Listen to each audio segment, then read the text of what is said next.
नमस्कार। आज हम लोग शुरू करने वाले हैं fundamental of electricity and electrical material. हमारा जो चैप्टर है fundamental of electricity and electrical material, इस चैप्टर का जो है तीसरा लेक्चर आज है जो हम लोग शुरू करने वाले हैं। ये तीसरा लेक्चर में जो पॉइंट है वो पॉइंट है विद्युत से संबंधित मूल पद, basic term related to electricity. मतलब इसमें हम इलेक्ट्रिसिटी से संबंधित कुछ टर्म लेंगे जो कि बहुत इंपॉर्टेंट है, बहुत जानना जरूरी है, क्योंकि इसके बिना आप समझिए कि इलेक्ट्रिशियन का आगे बढ़ना मुश्किल है। अब नहीं, मतलब संभव नहीं है, आप बढ़ नहीं सकते हैं। तो ये कुछ टर्म है जिसको हम लोग आज करेंगे। आप इसको ऐसे समझ सकते हैं कि आज जो है ये लेक्चर 3 है किसका, fundamental of electricity and electrical material का।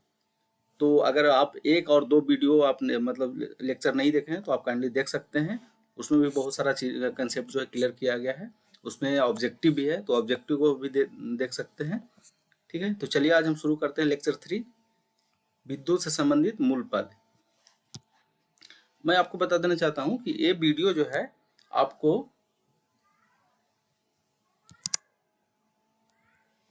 तीन लोकेशन पे अवेलेबल है। ये एक जो ऐप है बोधि टेक्निकल ऐप, जो कि आप प्ले स्टोर से डाउनलोड कर सकते हैं, वहाँ भी अवेलेबल है। और दूसरा जो यूट्यूब चैनल है, यूट्यूब चैनल पे भी अवेलेबल होगा, ये फ्री में अवेलेबल होगा। ऐप पे भी फ्री में अवेलेबल है, आप वहाँ से भी देख सकते हैं इस वीडियो को। और बोधि टेक्निकल ऐप करके फेसबुक पेज है, उस पर भी अवेलेबल है। तो आप तीनों लोकेशन पे जा करके फ्री में ये वीडियो देख सकते हैं, ये लेक्चर देख सकते हैं। सिर्फ इसमें क्या करना पड़ेगा कि बोधि टेक्निकल ऐप को डाउनलोड करना पड़ेगा, बाकी आपको यूट्यूब और फेसबुक तो आपके पास अवेलेबल होगा मोबाइल में। ठीक है, बोधि टेक्निकल ऐप जो है प्ले स्टोर से डाउनलोड कर सकते हैं। चलिए शुरू करते हैं इसका कुछ टर्म। सबसे पहला जो टर्म है वो है पदार्थ। पदार्थ का इंग्लिश में मैटर बोला जाता है। ठीक है, पदार्थ को इंग्लिश में क्या बोला जाता है, मैटर बोला जाता है। तो इसका जो डिफिनेशन होता है ना कि पदार्थ, सबसे पहले है कि पदार्थ किसे कहते हैं। तो इसका जो डिफिनेशन है कि वह पदार्थ, वह वस्तु जो स्थान घेरता हो, वह वस्तु जो स्थान घेरता हो उसको हम क्या बोलेंगे, उसे क्या बोला जाएगा, उसे पदार्थ बोला जाएगा। मतलब कोई भी वस्तु दुनिया का या ब्रह्मांड का कोई भी वस्तु अगर वह स्थान घेरता है तो उसको साइंस के टर्म में क्या बोला जाएगा या टेक्निकल टर्म में क्या बोलेगा, पदार्थ बोला जाएगा। डिफिनेशन से देखते हैं कि क्या लिखा हुआ है। चलिए, वह प्रत्येक वस्तु जिसका कोई निश्चित भार होता है तथा स्थान घेरता है। ठीक है, निश्चित भार होता है तथा स्थान घेरता है, पदार्थ कहलाता है। मतलब ये प्राकृतिक में उपलब्ध कोई भी वस्तु है जो भार है, जिसका भार है या स्थान घेरता है, वो क्या कहलाता है, पदार्थ कहलाता है। ठीक है, प्रकृति में पदार्थ 3 अवस्थाएं में होती है। क्या, किस अवस्था में होती है, ठोस में होती है, द्रव में है और गैस में हो सकती है। मतलब जो पदार्थ है जो स्थान घेरता है वो प्रकृति में जो है 3 अवस्था में होगा। किस में हो सकता है, गैस में हो सकता है, ठोस में हो सकता है और द्रव में हो सकता है। जैसे एग्जाम्पल में आप देख सकते हैं, जैसे पानी है। पानी किसका एक उदाहरण है, पानी है द्रव का। पानी किसका उदाहरण है, द्रव का। लेकिन उसका भी तो भार है, वो भी तो स्थान घेरता है। जैसे आप बोलेंगे कोई भी एक वस्तु का नाम ले लीजिए, ठोस वस्तु का, जैसे मान लीजिए ईंट है, पत्थर है, दीवार है, ट्यूब है। वो क्या है, ट्यूबलाइट है, बल्ब है, या कुछ भी आप एग्जाम्पल ले सकते हैं। ठीक है,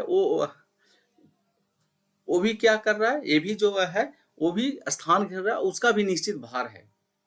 ठीक है, तो डिफिनेशन से है कि वह वस्तु जो जिसका निश्चित भार है या स्थान घेरता है क्या कहलाता है, वह पदार्थ कहलाता है। ठीक है, एक तीसरा जो एग्जांपल है वो गैस है। गैस एग्जांपल क्या है गैस का, जैसे मान लीजिए हवा में उपस्थित है, कार्बन डाइऑक्साइड हो गया, ऑक्सीजन हो गया, नाइट्रोजन हो गया, हाइड्रोजन है। इसको हम अपनी आंखों से देख नहीं रहे हैं, लेकिन ये भी स्थान घेर रहा है। ठीक है, और इसका भी भार है। अगर भार नहीं होता तो क्या होता है, ये एकदम ऊपर चला जाता है, ब्रह्मांड में चला जाता है। ठीक है, ये भार है, भार के कारण ही हमारे पास जो है पृथ्वी के सरफेस पे अवेलेबल है।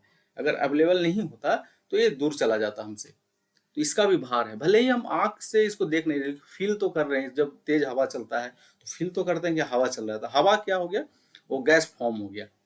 ठीक है, तो इसका अवस्था क्या होगा, ठोस, द्रव और गैस। जैसा कि आप फिगर में देख रहे हैं कि ये जो है ये किसका है, ठोस का है, सॉलिड का है, लिक्विड का है, और ये क्या है, ये गैस का फॉर्म है। मतलब पदार्थ तीन प्रकार, तीन अवस्था में आपको मतलब मिल सकता है। ठीक है, चलिए आगे देखते हैं परमाणु। ठीक है, तो इसका ऐसे आप समझ सकते हैं जैसे ये कोई भी पदार्थ है ना, ये पदार्थ है, ये पदार्थ है और ये पदार्थ है। इसका सबसे सूक्ष्मतम कण होगा ना, जैसे मान लीजिए इसको ऐसा किया जाए, एकदम सबसे छोटा कण में बांट दिया जाए, तो सबसे सूक्ष्मतम कण जो होगा वो क्या कहलाएगा? परमाणु कहलाएगा। मतलब पदार्थ का सबसे सूक्ष्मतम कण क्या कहलाता है? परमाणु कहलाता है, छोटा कण। ठीक है, तो चलिए डिफिनेशन से देखते हैं। पदार्थ का वह छोटा सा कण जो रासायनिक अभिक्रियाओं में भाग ले सके। ठीक है, मतलब ये कण है, सबसे छोटा कण है जो रासायनिक अभिक्रिया में भाग लेता है। ठीक है, और रासायनिक क्रियाओं द्वारा पृथक किया जा सके, मतलब इसका अलग भी रासायनिक क्रिया द्वारा किया जाता है सके। ठीक है, वह स्वतंत्र अवस्था में विद्यमान नहीं रहता है। मतलब ये जो पदार्थ जब आप अलग करेंगे छोटा सा कण, तो वो स्वतंत्र अवस्था में अवेलेबल मतलब उपलब्ध नहीं रहता है। ठीक है, विद्यमान नहीं रह पाएगा, तो वो क्या कहलाता है? एटम कहलाता है, परमाणु कहलाता है। मतलब पदार्थ का वह छोटा कण जो रासायनिक अभिक्रिया में भाग लेता है वो क्या कहलाता है? एटम कहलाता है, परमाणु कहलाता है। जैसा कि आप देख रहे हैं, ये क्या है? मैटर है, मतलब ये क्या है? पदार्थ है। पदार्थ का ये सबसे जैसे क्या है? एटम से मिलकर के बना है। कितना है? एटम है, देख रहे हैं, जैसा कि आप देख सकते हैं ये एटम है। ठीक है, छोटा छोटा छोटा छोटा एक एटम को बाहर कर लिया गया, ये हो गया हमारा एटम। ठीक है, ये क्या हो गया? हमारा परमाणु हो गया। ठीक है, ये परमाणु जो है क्या है? सबसे सूक्ष्मतम कण है जो कि रासायनिक अभिक्रिया में, यही जो है रासायनिक अभिक्रिया में भाग लेगा। ठीक है, कभी रासायनिक अभिक्रिया को जैसे केमिस्ट्री में आप पढ़े होंगे, 10th में पढ़े होंगे, तो रासायनिक अभिक्रिया में जब भी भाग लेता है तो क्या लेता है? उसका एटम लेता है, परमाणु लेता है। ठीक है, और इसको आप जैसे नेक्स्ट फिगर में देख सकते हैं कि ये इसका जो फिगर है ना, कुछ इस प्रकार से होता है। जैसे इसमें क्या होता है? एक कक्षा होता है, एक कक्षा होता है, बाहर की ओर जो नाभिक के बाहर होता है कक्षा होता है, उसमें क्या होता है? इलेक्ट्रॉन मौजूद होता है। और एक गोल जो होता है अंदर में संघन क्षेत्र होता है, उसको क्या बोला जाता है? नाभिक बोला जाता है। जैसा कि आप फिगर में देख सकते हैं, क्या है? ये है नाभिक। नाभिक में क्या होता है? सबसे पहले समझिए, मैटर का छोटा कण क्या है? एटम। एटम क्या होता है? एटम कुछ इस प्रकार से दिखता है। अंदर का पार्ट जब देखेंगे, जब देखा गया तो इस प्रकार से दिखता है। क्या होता है कि एक कक्षा है।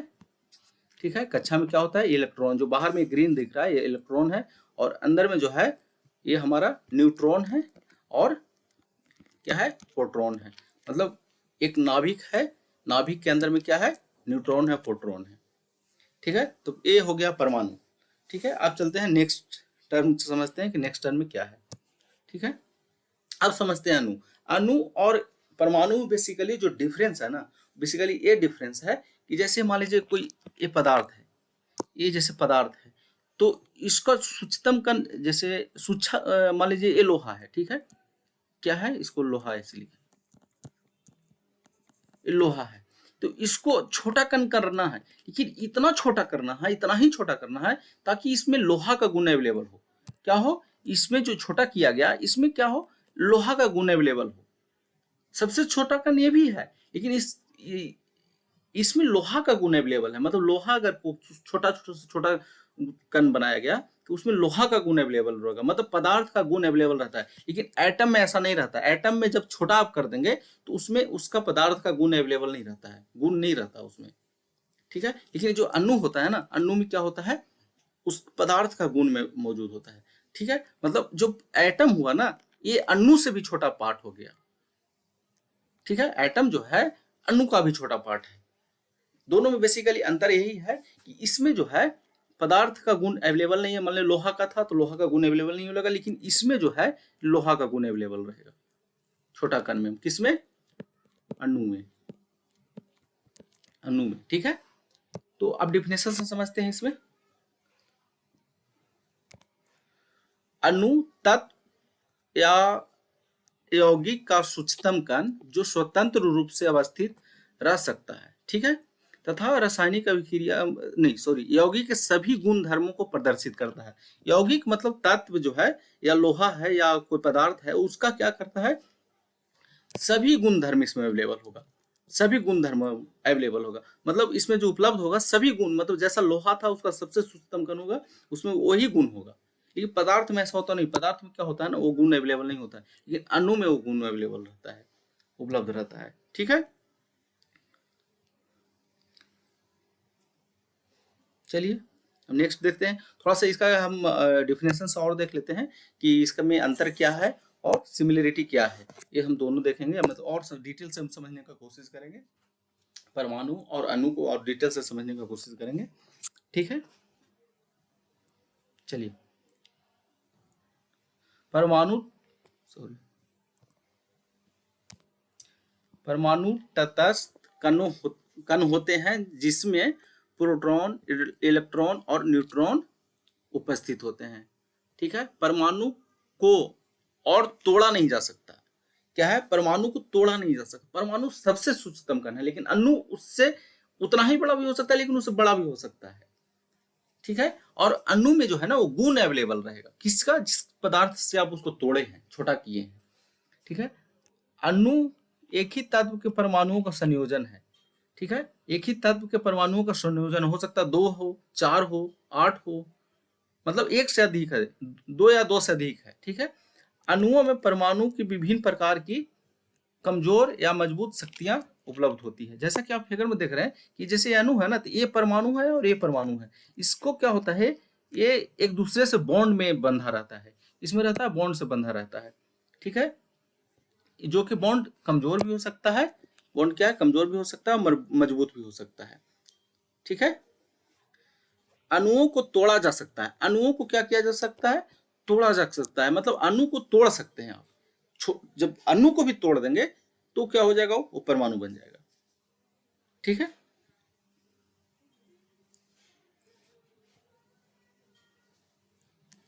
नेक्स्ट पॉइंट देखते हैं, अणु तत्व या यौगिक का सूक्ष्मतम कण है जो स्वतंत्र रूप से अवस्थित में रह सकता है तथा जो उस यौगिक के सभी गुण धर्मों को प्रदर्शित करता है। क्या है, जो कि उस यौगिक के सभी गुण धर्म को प्रदर्शित करता है, किसका, जिससे आप उसको छोटा कण बनाए, चाहे लोहा हो, मिट्टी हो, या स्टील हो, या कॉपर है, या गोल्ड है, या सिल्वर है, उसका गुण धर्म, उसमें गुण रहेगा, उपलब्ध रहेगा, गुण विद्यमान रहेगा, ऐसा नहीं कोई गुण नहीं रहेगा, गुण जब नहीं रहा और छोटा कण कर दिया तो परमाणु हो जाएगा। ठीक है, अणुओं की संरचना, अणुओं की संरचना, 2 या 2 से अधिक परमाणुओं के समूह जो आपस में रासायनिक बंधन द्वारा जुड़े होते हैं। अणुओं की संरचना जो होता है, 2 या 2 से अधिक परमाणु होते हैं जो आपस में रासायनिक बंधन द्वारा जुड़े हुए होते हैं। जैसे 2 से 2 अधिक है तो ये आप देख सकते हैं, जैसे 2 से 2 है या 2 से अधिक है तो क्या हो गया, अगर मान लीजिए इसको सिंगल कर दिए तो क्या हो जाएगा, ये परमाणु हो जाएगा, लेकिन जब 2 है, 2 परमाणु मिला हुआ तो एक क्या हो जाएगा, ये अणु होगा, और इसमें क्या होगा, जिस पदार्थ से आप अलग किए हैं उसका एक इसमें गुण अवेलेबल रहेगा। ठीक है, अब नेक्स्ट पॉइंट देखते हैं, नेक्स्ट पॉइंट है परमाणु की संरचना, जो हम लोग परमाणु अभी तक जाने हैं उसका संरचना कैसा होता है। सबसे पहले हम इसका परमाणु का संरचना थोड़ा सा हम लोग यहाँ भी जिक्र किए, परमाणु का संरचना कैसा होता है, परमाणु में 2 पार्ट होता है, 2 पार्ट है, एक पार्ट क्या है, एक पार्ट कक्षा है और दूसरा पार्ट जो गोल है, इस नाभिक है। ठीक है, कक्षा में इलेक्ट्रॉन होते हैं, मतलब कण जो होते हैं, पार्ट जो होते हैं, पार्ट मतलब इसको अलग पार्ट करने का मतलब इसको ऐसा नहीं कि अलग किया जा सकता है, मतलब 2 है, एक कक्षा है और एक जो है नाभिक है। कक्षा में जो उपस्थित होता है वो उपस्थित होता है इलेक्ट्रॉन, वो क्या होता है, इलेक्ट्रॉन, और जो नाभिक में होता है प्रोटॉन और न्यूट्रॉन होता है। इसके बारे में भी थोड़ा हम लोग यहाँ पे समझ लेते हैं। ठीक है, तो सबसे पहले नाभिक किसका कहते हैं, परमाणु को केंद्र, परमाणु का केंद्रीय संघन भाग नाभिक कहलाता है। परमाणु का केंद्रीय संघन भाग, जो केंद्रीय संघन भाग है, ये जो येलो कलर में दिख रहा है आपको, ये क्या कहलाता है, ये नाभिक कहलाता है। ठीक है, इसमें प्रोटॉन तथा न्यूट्रॉन अवस्थित होते हैं, इसमें क्या होते हैं, प्रोटॉन और न्यूट्रॉन अवस्थित होते हैं। देखिए इसमें कलर जो दिख रहा है, कलर जैसा आप देखेंगे, इसमें एक दिख रहा है ब्लू कलर जो कि क्या है, न्यूट्रॉन है, और एक दिख रहा है रेड कलर जो कि प्रोटॉन है।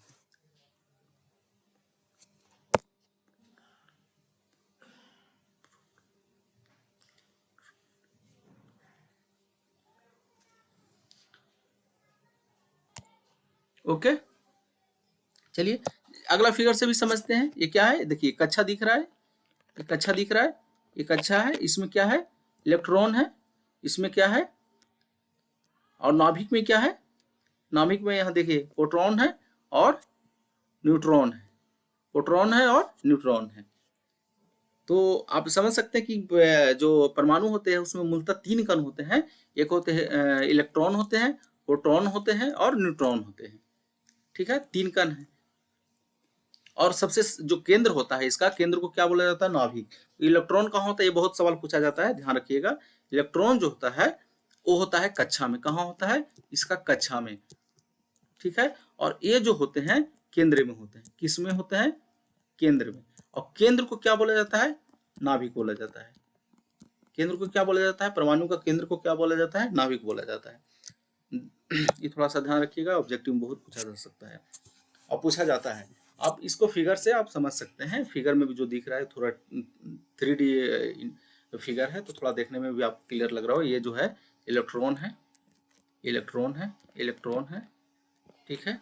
और बाकी जो ये सब है, ये जो अंदर है वो प्रोटॉन है, और तो ये जो है इलेक्ट्रॉन हो गया, ये जो हो गया प्रोटॉन हो गया, और ये जो हो गया न्यूट्रॉन हो गया। ठीक है, 3 कण। चलिए नहीं, थोड़ा सा इसमें और समझ लेते हैं।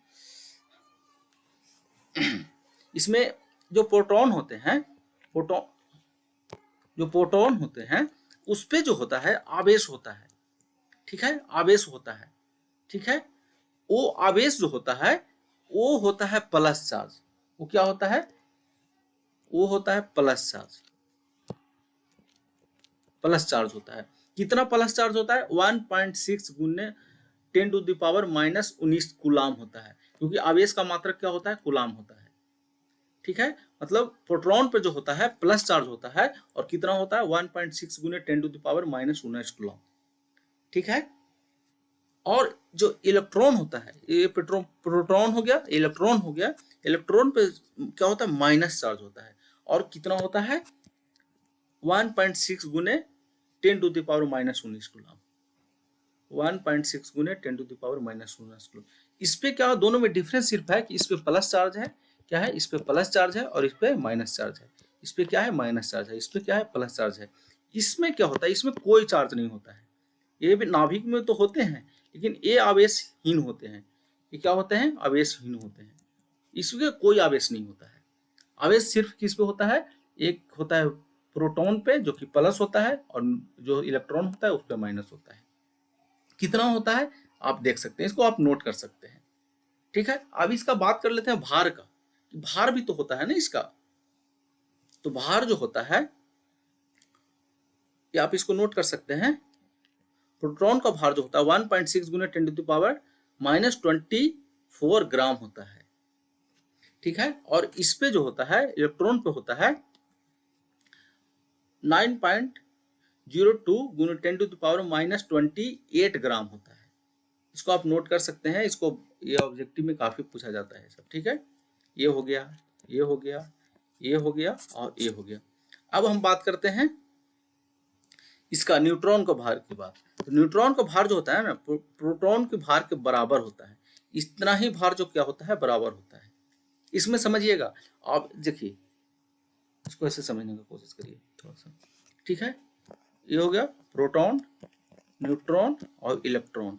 आवेश जो होता है, आवेश आवेश जो होता है इसका और इसका सेम होता है।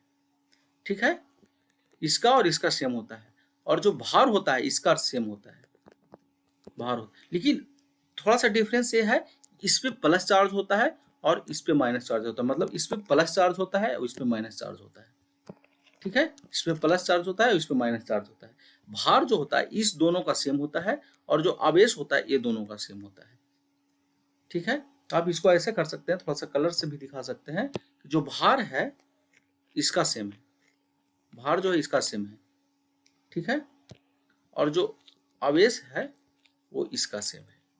कितना सेम होता है, आवेश कितना होता है 1.6 गुने 10 to the power -19 coulomb. Coulomb क्यों, क्योंकि आवेश का मात्रक कूलाम होता है। किस पे, प्लस।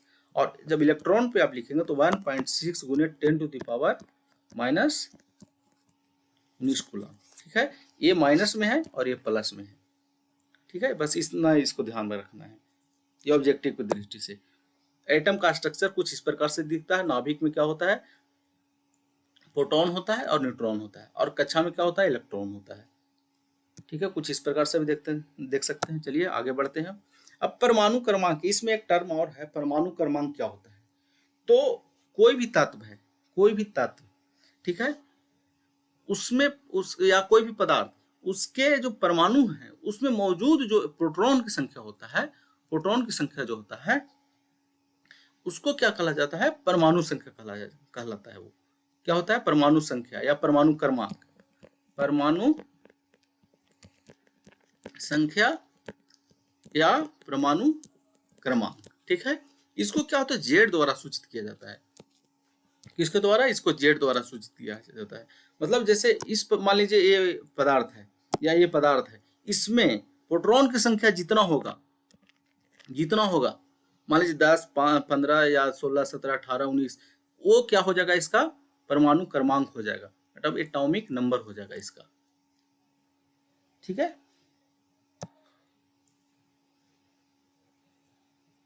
और लगभग जो एटम होता है उसमें प्रोटॉन की संख्या जो होता है ना, इलेक्ट्रॉन की संख्या के बराबर होता है। ठीक है, प्रोटॉन की संख्या क्या होता है, इलेक्ट्रॉन की संख्या के बराबर होता है। आवेश भी बराबर होता है, लेकिन प्लस होता है एक पर माइनस होता है, और संख्या भी परमाणु में क्या होता है, बराबर होता है। ठीक है, अब नेक्स्ट है परमाणु भार। तो परमाणु भार जो है, ये जो होता है प्रोटॉन की संख्या और न्यूट्रॉन की संख्या, किसका, प्रोटॉन की संख्या और न्यूट्रॉन की संख्या जब जोड़ कर देंगे, मतलब P और N बराबर हो जाएगा परमाणु भार। क्या हो जाएगा, परमाणु भार।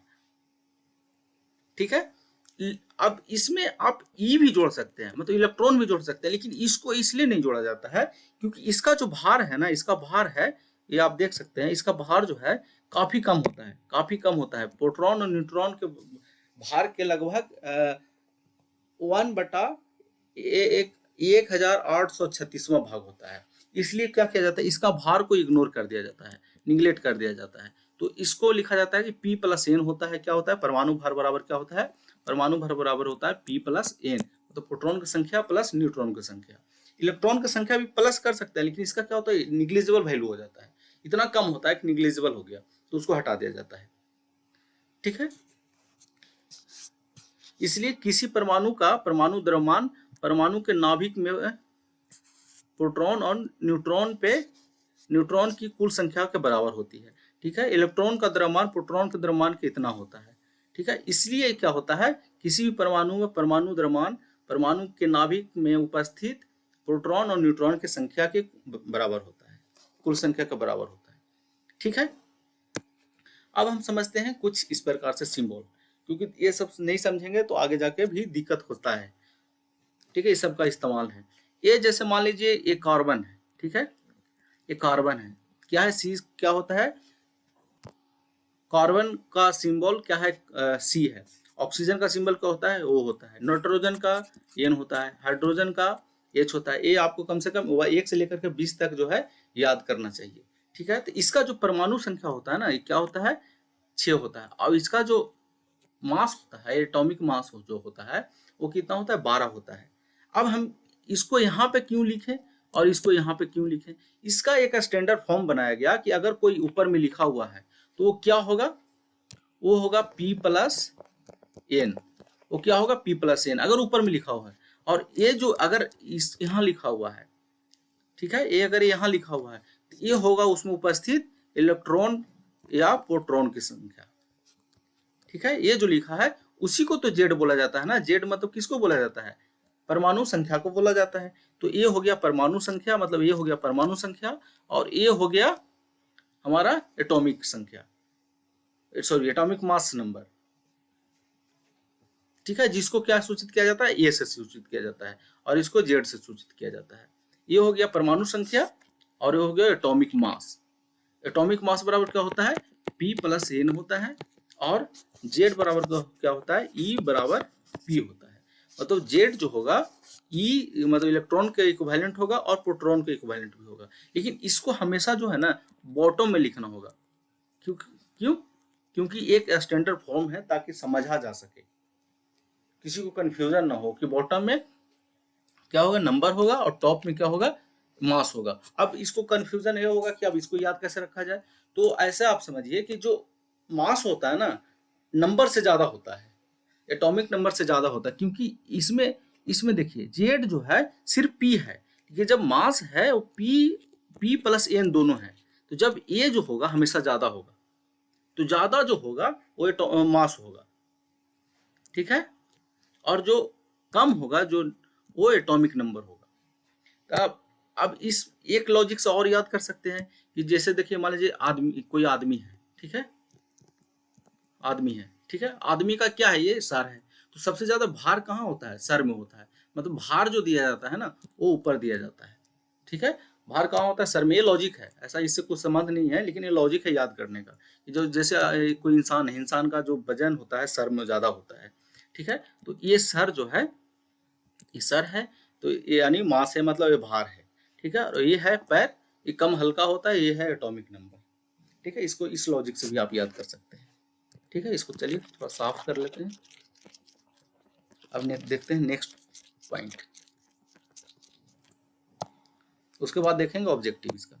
इसको थोड़ा इस प्रकार से भी समझ सकते हैं, ये क्या है, न्यूट्रॉन की संख्या है, ये न्यूट्रॉन की संख्या है, ये प्रोटॉन की संख्या है, बराबर क्या हो गया, मास हो गया,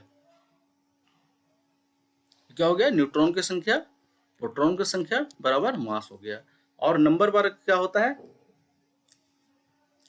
जेड बराबर, इसको क्या बोला जाता है, ए बोला जाता है एटॉमिक मास को, ठीक है, जेड बराबर होता है इलेक्ट्रॉन की संख्या बराबर या प्रोटॉन की संख्या, मतलब जेड बराबर हो गया, जेड बराबर हो गया इलेक्ट्रॉन की संख्या या प्रोटॉन की संख्या, बटा नहीं लिखे हैं, ये या लिखा हुआ है, ये बटा नहीं है, क्योंकि इलेक्ट्रॉन की संख्या और प्रोटॉन की संख्या दोनों बराबर होता है, ठीक है। अब इसी में थोड़ा सा आगे समझ लेते हैं कि आवेश जो होता है ना दो प्रकार का होता है, इसी संबंध में एक आवेश भी पढ़ना था कि आवेश कितने प्रकार का होता है इसी टॉपिक में, तो हम सोचे कि इसे एक साथ में ही ले लेते हैं, ज़्यादा क्लियर होगा, क्योंकि हम लोग आवेश की बात कर रहे हैं, धन आवेश की बात कर रहे हैं, ऋण आवेश की बात कर रहे हैं, पॉजिटिव, जैसे हम लोग प्रोटॉन की बात कर रहे थे ना, प्रोटॉन की बात कर रहे हैं, न्यूट्रॉन की बात कर रहे हैं और इलेक्ट्रॉन की बात कर रहे हैं, ठीक है, यहाँ पे बात कर रहे थे हम लोग, प्रोटॉन की बात कर रहे हैं, न्यूट्रॉन की बात कर रहे हैं और इलेक्ट्रॉन की बात कर रहे हैं, इसी पे तो पॉजिटिव आवेश होता है, एक पे नेगेटिव आवेश होता है, तो इसी से संबंध रखता है, तो इसलिए ये चैप्टर जो है, ये टॉपिक जो है लेना जरूरी समझे हम, ठीक है। तो आवेश जो होता है दो प्रकार का होता है, एक होता है धन आवेश, एक होता है ऋण आवेश। धन आवेश जो होता है पॉजिटिव होता है, और इसको पॉजिटिव आवेश भी बोला जाता है, इसको नेगेटिव आवेश भी बोला जाता है। इसको बोला किस पे होता है, ये होता है प्रोटॉन पे, और ये जो होता है ये होता है इलेक्ट्रॉन पे। इसको प्लस सिंबल भी बोला जाता है और इसको माइनस सिंबल भी बोला जाता है, ठीक है। सिंबल हमारा क्या होगा, प्लस माइनस, ये होता है प्रोटॉन पे, ये होता है इलेक्ट्रॉन पे, ये इसको पी भी बोल सकते हैं और इसको एन भी बोल सकते हैं, ठीक है। नेगेटिव मतलब नेगेटिव, एन मतलब नेगेटिव, पी मतलब पॉजिटिव, ठीक है। अब इसमें क्या है ना कि मान लीजिए जैसे प्लस है, प्लस है, माइनस है, माइनस है, या प्लस है या माइनस है, तो इसको जब दो आवेश को एक जगह रखा जाता है तो उस पे एक बल लगता है। दो आवेश है, जैसे प्लस है, प्लस है, प्लस प्लस को एक जगह रखा जाएगा तो आवेश लगेगा। जिस प्रकार से मैग्नेट में पढ़ते हैं कि हमारा क्या पढ़ते थे, साउथ, नॉर्थ और साउथ, जब नॉर्थ और साउथ को एक जगह रखा जाता था तो क्या होता था, दोनों में अट्रैक्शन होता था। क्या होता है, एक क्यों था, विजातीय था, विजातीय ध्रुव था, अलग ध्रुव था मतलब, ठीक है। और साउथ और साउथ या नॉर्थ को एक जगह रखा जाएगा तो इसमें क्या होता है, विकर्षण होता है। तो उसी प्रकार से इसमें आवेश में भी होता है, उसी प्रकार से सेम जो है फोर्स जो है आवेश में भी लगता है। मतलब अगर पॉजिटिव को और पॉजिटिव को एक साथ रखा जाएगा तो दोनों में क्या होगा, विकर्षण होगा, ठीक है। नेगेटिव को और नेगेटिव को एक साथ रखा जाएगा तो दोनों में क्या होगा, विकर्षण होगा। अगर पॉजिटिव को और नेगेटिव को एक साथ रखा जाएगा तो दोनों में क्या होगा, अट्रैक्शन होगा। ये अपोजिट चार्ज है और ये लाइक चार्ज है, क्योंकि ये अपोजिट चार्ज करने में एक प्लस है एक माइनस है, और ये क्या है, प्लस है और ये माइनस है, माइनस है। तो जो माइनस और माइनस होता है उसको लाइक चार्ज बोला जाता है, मतलब एक समान जो चार्ज होता है ना उसको लाइक चार्ज बोला जाता है, और जो विजातीय है अलग है उसको अपोजिट चार्ज बोला जाता है, क्योंकि अपोजिट है ना एक दूसरे का, एक प्लस है एक माइनस है। ठीक है, अब इसमें ध्यान रखने वाली बात यह है कि प्लस प्लस मतलब और माइनस माइनस में मतलब सजातीय जो आवेश है उसमें क्या होगा, विकर्षण होगा, उसमें विकर्षण होगा, और जो विजातीय है उसमें क्या होगा, आकर्षण होगा। जैसा आप समझ सकते हैं, मान लीजिए ये गर्ल है ये बॉय है, ठीक है, तो इसमें क्या होगा, आकर्षण होगा, ठीक है, अट्रैक्ट होगा। और अगर मान लीजिए गर्ल है ये गर्ल है, दोनों में लड़ाई होगा, ये बॉय है और ये बॉय है, तो दोनों में क्या होता है, झगड़ा होता है, दोनों दो बॉय एक जगह हो जाए झगड़ा शुरू कर देगा, किसके लिए, गर्ल के लिए, या और दो गर्ल एक जगह हो जाए तो किसके लिए लड़ाई कर देगा, झगड़ा करना शुरू कर देगा, बॉय के लिए। और ये अगर गर्ल एक और एक बॉय मिल जाए तो दोनों क्या हो जाएगा, अट्रैक्शन दोनों में हो जाएगा। ये एक्चुअली लॉजिक है समझने का, याद करने का, ठीक है। चलिए आगे देखते हैं कुछ। अब हमारा बचा ऑब्जेक्टिव सेशन। ऑब्जेक्टिव सेशन में कुछ हम क्या करेंगे, 5 ऑब्जेक्टिव लेंगे, और एक नेक्स्ट सेशन में जो ऑब्जेक्टिव हम करने वाले हैं उसको भी लेंगे। इस ऑब्जेक्टिव सेशन में हमारा पिछला जो लेक्चर था उसमें हमने एक सवाल पूछा था, उसका हम इसमें जवाब देने वाले हैं। उस सवाल था, ये प्रश्न था कि विद्युत वाहक बल ईएमएफ का मात्रक क्या होता है। ठीक है, विद्युत वाहक बल या ईएमएफ, ईएमएफ उसी को बोला जाता है, इसको बोला जाता है, इसका जो फुल फॉर्म होता है इलेक्ट्रोमोटिव फोर्स होता है। ईएमएफ का क्या फॉर्मूला होता है, सॉरी फुल फॉर्म होता है इलेक्ट्रोमोटिव फोर्स, और इसी को कहा जाता है विद्युत वाहक बल। इलेक्ट्रो मतलब इलेक्ट्रिक, वाहक मतलब मोटिव, और फोर्स मतलब क्या हो गया, बल हो गया। ठीक है, इसको शॉर्ट में ईएमएफ लिखा जाता है। सभी जगह विद्युत वाहक, कहीं विद्युत वाहक बल लिखा रहेगा, कहीं ईएमएफ लिखा रहेगा, कहीं इलेक्ट्रोमोटिव फोर्स लिखा गया रहेगा। तीनों सेम है, तीनों में कहीं भी कंफ्यूजन नहीं होना चाहिए और आपको कंफ्यूज नहीं होना चाहिए। ठीक है, इसका मात्रक क्या होता है, इसका मात्रक होता है वोल्ट। इसका मात्रक क्या होता है, वोल्ट होता है। इसको किससे सूचित किया जाता है, वी से सूचित किया जाता है। ठीक है, विद्युत वाहक बल जो है इसको वी से सूचित किया जाता है, इसका मात्रक क्या होता है, वोल्ट। ठीक है, वोल्ट क्या होता है, विभव का भी मात्रक होता है, विभव जो होता है उसका भी मात्रक वोल्ट होता है। ठीक है, मतलब वोल्ट किसका किसका मात्रक हो गया, एक तो विद्युत वाहक बल का हो गया और दूसरा किसका हो गया, विभव का हो गया। ठीक है, तो वोल्ट को सूचित किया जाता है वी से, और इसका जो मात्रक होता है वोल्ट होता है। चलिए अब नेक्स्ट आज का हम ऑब्जेक्टिव ले लेते हैं। न्यूट्रॉन पे आवेश होता है, न्यूट्रॉन पे आवेश होता है तो परमाणु में कितने कण होते हैं, 3 कण होते हैं। प्रोटॉन होते हैं, न्यूट्रॉन होते हैं और इलेक्ट्रॉन होते हैं। इस पे प्लस चार्ज होता है, इस पे माइनस चार्ज होता है, इस पे कोई चार्ज नहीं होता है। तो इसको क्या बोलेंगे, आवेशहीन। इसको क्या बोला जाएगा, आवेशहीन। प्लस चार्ज किस पे होता है, प्रोटॉन पे। इस पे क्या चार्ज होता है, इलेक्ट्रॉन पे। और न्यूट्रॉन, इस पे कौन चार्ज होता है, न्यूट्रॉन होता है। ठीक है, तो इसका आंसर होगा आवेशहीन।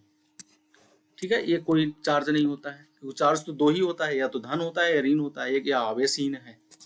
ठीक है, विद्युत बल रेखाएं खत्म होती है, ये भी इंपॉर्टेंट क्वेश्चन है, इसको आप नोट कर लीजिएगा। विद्युत बल रेखाएं खत्म होती है धन से होकर के शुरू होकर के ऋण तक। अगर प्लस है और ये माइनस है, जो विद्युत बल रेखाएं निकलेगा ना, ये ऐसे जाएगा। ठीक है, ये ऐसे जाएगा, ये ऐसे जाएगा, मतलब धन से निकलेगा, पॉजिटिव से निकलेगा और नेगेटिव तक जाएगा। ठीक है, मतलब पॉजिटिव से निकल करके कहां तक जाएगा, नेगेटिव तक जाएगा। तो ये इसका आंसर हो जाएगा धन से शुरू होकर के ऋण पर। ठीक है, जैसे क्या होता था मैग्नेट से समझिए, जैसे मैग्नेट मानिए एन है और एस है, तो यह इसका जो बल रेखाएं इधर से निकल के इधर जाता था, इधर से निकल के इधर जाता था, इधर से निकल के इधर जाता था। यही डायरेक्शन था ना इसका, क्या डायरेक्शन था, इसका डायरेक्शन यही था। तो इसमें भी क्या हो रहा है, इसमें भी हो रहा है कि मान लीजिए पॉजिटिव चार्ज है और ये नेगेटिव चार्ज है, तो इसका जो बल रेखाएं होगा ना, ये कुछ इस प्रकार से होगा, ऐसे। इसका जो डायरेक्शन होगा वो डायरेक्शन होगा इसका ऐसे, मतलब पॉजिटिव से होकर के नेगेटिव पर जाएगा। ठीक है, चलिए तो इसका आंसर होगा इसका जो आंसर होगा वो होगा धन से शुरू होकर के ऋण पर।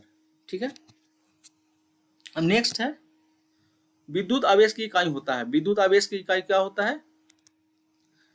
इसका कूलाम होता है। वोल्ट किसका होता है? वोल्ट हम अभी पढ़े हैं किसका? ईएमएफ का होता है और विभव का होता है। विभव का होता है। ईएमएफ को क्या बोला जाता है? विद्युत वाहक बल। ठीक है, इलेक्ट्रॉन कोई इकाई नहीं है, मतलब कोई मात्रक नहीं है। एम्पियर मात्रक है जो कि धारा का होता है।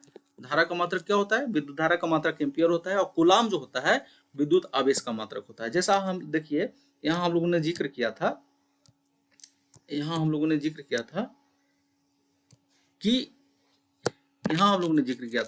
जो प्रोटॉन पे चार्ज होता है वो कितना चार्ज होता है? इतना चार्ज होता है। न्यूट्रॉन पे चार्ज होता है इतना। लेकिन किसमें इसका यूनिट लिखे थे? कूलाम में लिखे थे। देखिए यहाँ लिखा हुआ है ना, मतलब जो आवेश का मात्रक जो है ना, या अगर कूलाम लिखा है मतलब उस पे, उस प्रोटॉन पे या इलेक्ट्रॉन का आवेश बता रहा है। ठीक है, तो आवेश का मात्रक क्या होगा? आवेश का मात्रक कूलाम होगा। परमाणु में 3 प्रकार के कण होते हैं। कौन कौन होते हैं? आपको इसमें कंफ्यूजन नहीं होना चाहिए। प्रोटॉन होते हैं, इलेक्ट्रॉन होते हैं और न्यूट्रॉन होते हैं। ये दोनों कहाँ होते हैं? ये जो होते हैं, सॉरी इसको ऐसे करिए, इसमें प्रोटॉन जो होते हैं और न्यूट्रॉन जो होते हैं वो क्या वहाँ होते हैं? नाभिक में होते हैं। ठीक है, और इलेक्ट्रॉन जो होते हैं वो कहाँ होते हैं? कक्षा में होते हैं।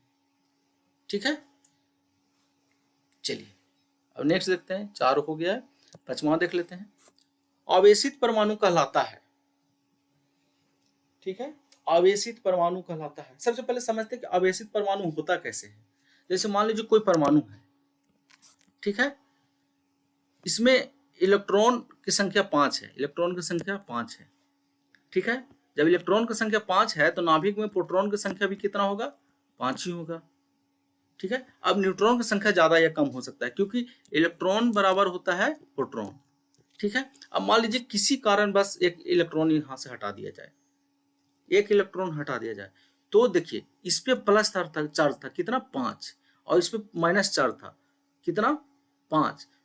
ठीक है, माइनस चार्ज था कितना? 5, और इस पे प्लस चार्ज था 5। ठीक है, अभी हम इसका मात्रा की बात नहीं कर रहे हैं। ठीक है, अब इसमें से एक माइनस कर दिया गया तो कितना माइनस चार्ज बचा? 4। अब देखिए इस पे प्लस चार्ज क्या हो गया? ज्यादा। प्लस चार्ज क्या हो गया? ज्यादा। या हो सकता है 5 था इलेक्ट्रॉन, इसमें से एक जो है प्रोटॉन निकाल दिया गया, 4 बचा। तो अब देखिए इस पे माइनस चार्ज हो गया ज्यादा। तो क्या होता है ना, जब इलेक्ट्रॉन या प्रोटॉन की संख्या में बैलेंस नहीं रहता है दोनों का, तो उस परमाणु पर क्या होता है ना, आवेश आ जाता है। या तो जिसका संख्या ज्यादा रहेगा, प्रोटॉन का संख्या ज्यादा है तो उस पर प्लस आएगा, अगर इलेक्ट्रॉन का संख्या ज्यादा है तो उस पर क्या आएगा? माइनस आएगा। ठीक है, तो उस पर क्या होता है? चार्ज आ जाता है। तो यही पूछ रहा है इसमें कि अगर आवेशित परमाणु है, या हो सकता है प्रोटॉन की संख्या उसमें ज्यादा हो, या हो सकता है इलेक्ट्रॉन की संख्या ज्यादा हो, तो वैसे परमाणु को क्या बोला जाता है? वैसे परमाणु को आयन बोला जाता है। आयन। ठीक है, वैसे परमाणु को क्या बोला जाता है? आयन बोला जाता है। तो ये आपका हो गया 5 ऑब्जेक्टिव खत्म। अब लास्ट ऑब्जेक्टिव है वो नेक्स्ट सेशन का है, इलेक्ट्रॉन वहन करता है। ये आपको बताना है, कमेंट में बताना है कि इलेक्ट्रॉन वहन करता है वो क्या वहन करता है। ऋण आवेश करता है, 1 यूनिट ऋण आवेश करता है, 1 यूनिट धन आवेश करता है, 2 यूनिट ऋण आवेश करता है, या 2 यूनिट धन आवेश वहन करता है। कितना वहन करता है इलेक्ट्रॉन, क्या वहन करता है, कितना करता है, ये आपको कमेंट बॉक्स में जवाब देना है और नेक्स्ट वीडियो में इसका हम सॉल्यूशन देंगे। ठीक है, तो आज हम समाप्त करते हैं यहीं पे लेक्चर को, तीसरा लेक्चर को। नेक्स्ट लेक्चर है चौथा लेक्चर, जो कि अगले वीडियो में मिलने वाले हैं। Thank you.